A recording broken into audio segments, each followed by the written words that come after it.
How many sort of films are you covering in this project? Is it 3 so far? Or 3 filmmakers, isn't it? No, more than that, Fred. Oh, Dan, yeah. Dan, Sam, Gavin, Seb. I thought you went on set, didn't you, to dancing? But we spoke to Dan as well, and there's Riyadh as well. Thought that we were going to do some. It depends. There's people are in between making stuff. Some people aren't. Right. Got Yeah. things in production. Some people are just office bound. So it's people in different stages of, production or theoretical production. Okay. All right. Well, I'm rolling. So yeah, if you can bear it, then just have a go. Just introducing yourself to start with. Okay. That's probably the hardest. Shall I do it to Cam or to you? What do you think, Mike? I think most people end up then when you're talking, you end up talking to. I prefer to talk to Clive because I've done talk to Cam before, and it's just you just lose your concentration. Yeah, just weird, end up doing something. Okay. My name is Seb Hunter. I'm 42 years old, and I'm a writer. Usually, that's what I do by day. I write books. I've written 3 books so far. I had 3 books published. My first book was about heavy metal. My second book was about classical music, and my third book was about volunteering. And then about 2 years ago, partly as an idea for a book, but mostly I just had the idea. I was emailing Julian Cope's wife, as I sort of used to occasionally. We used to email each other because Julian Cope's one of my heroes, but I've always been too scared. I've met my heroes a few times. I used to be obsessed with Brian Wilson. Met Brian Wilson. Of course, he's just a cabbage, just a vegetable, and it looks just like shaking hands with a cabbage. And just never meet heroes, it's true. So I thought, I don't want to meet Julian, I'm just too in awe of him, of everything about his philosophy, his music, his writing, everything. And I was emailing his wife, which is kind of as close as I wanted to go to the Godhead, which is the Cope Master. And I literally, in a stream of consciousness email, I said, I'm going to make we were emailing about Kiss, about the Elder. I said, I'm going to finally make the film of the Elder, Kiss's notorious 1981 concept album. And this is my original vinyl copy. And she came back, she emailed back saying, that's a fantastic idea, brilliant idea. And of course I wasn't serious, I just said, it was just a funny thing to say in an email. And she said, what a brilliant idea. And as soon as I read the email that said, what a brilliant idea, I thought, God, you know what, that is just as an idea, it's brilliant.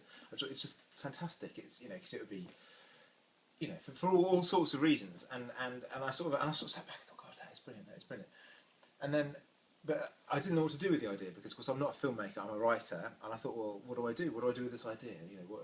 And I didn't do anything. I spoke to a few friends about it, and the vast majority of people I spoke to about it, they just said it's like my wife, for example, just said it's stupid. It's stupid. It's a ridiculous idea. It's just laughable. It's just bullshit. But some people, about 1 in 4 or 1 in 5 people, just went. They had that kind of. They went, oh my fuck! They just got it straight away. That is like the greatest idea of all time. And the response from those people was enough to kind of, I suppose, to continue the idea germinating at the back of my mind. And to about 2 years until I had a meeting with a television company. Because when you write books, non-fiction books, the development departments of these TV companies, they phone you up to see if they can steal your ideas, if they can put you in front of a camera, and if you can present some you could be the new Ben Fogle or whatever. And so I did some TV presentation stuff for BBC development stuff.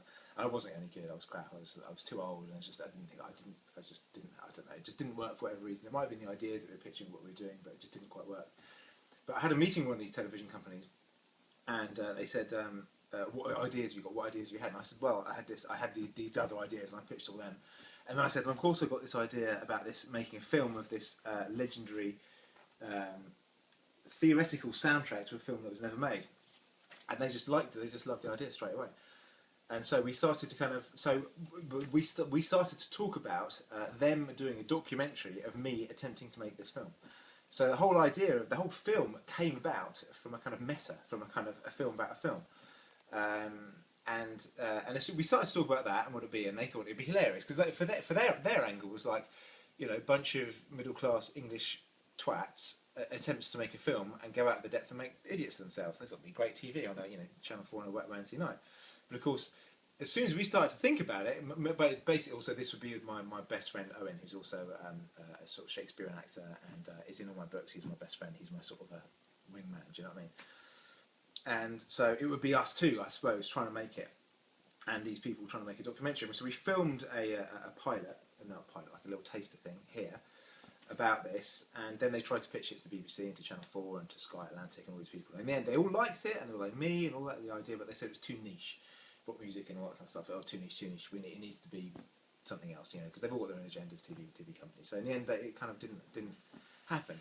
But by that time, Owen and I, of course, if someone's going to follow you trying to make a film, it's like we quickly realised if this was going to work, it's all very well like going, oh yeah, what fun, yeah, pissing about. We actually had to have a film, and if you have, because I never ever thought about making a film, never wanted to make a film, never. It's never appealed to me. I've got my background is music. I'm a musician. I still play in lots of bands, and writing. I write books. I enjoy writing. I've got various book projects on the go. That's how I've been sort of making my living for the last sort of 8 or 9 years.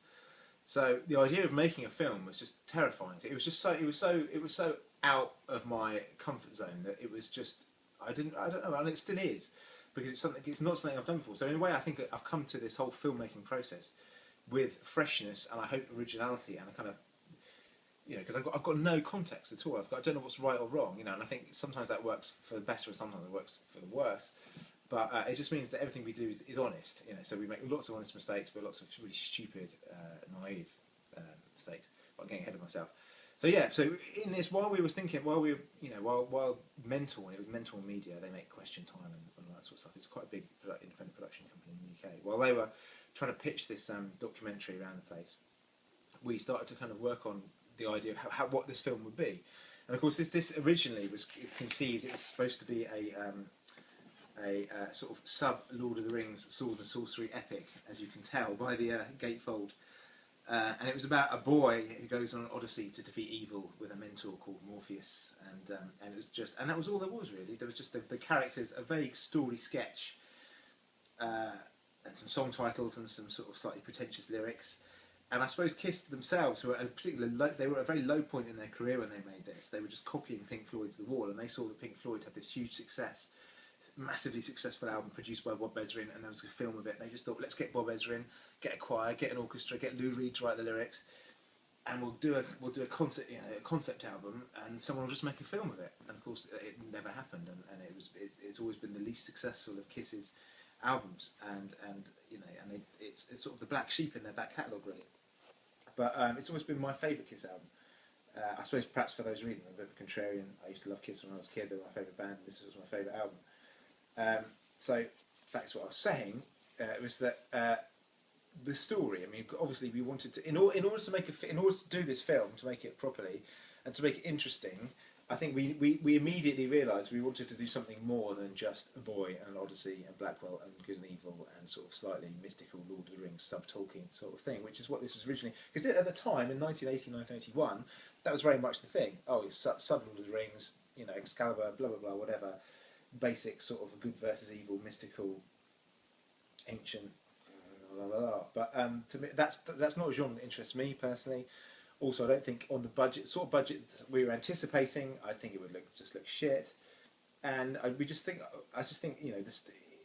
we just thought we could probably tell it. We're using the same characters, the same vague arc that there was in the original concept. We could do something slightly more interesting, something slightly more coherent, just update it to the sort of 21st century and sort of make something a more relevant story with more pertinent contemporary themes and all that sort of stuff. So Owen and I, we started to work out what that would be, and we eventually ended up with a kind of post-apocalyptic road movie, which is kind of, I suppose, if you're talking labelling films, then that's, I suppose, what we've ended up with.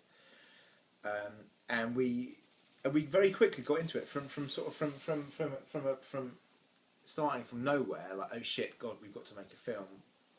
Don't know anything about it. We quickly starts to get right into it, and as soon as you start to, with any creative project, as soon as you start to get into it and you take it seriously, you get really into it, and it's like Alice in Wonderland. You just like fall down the rabbit hole, and you're just totally immersed in this world. And it's been, and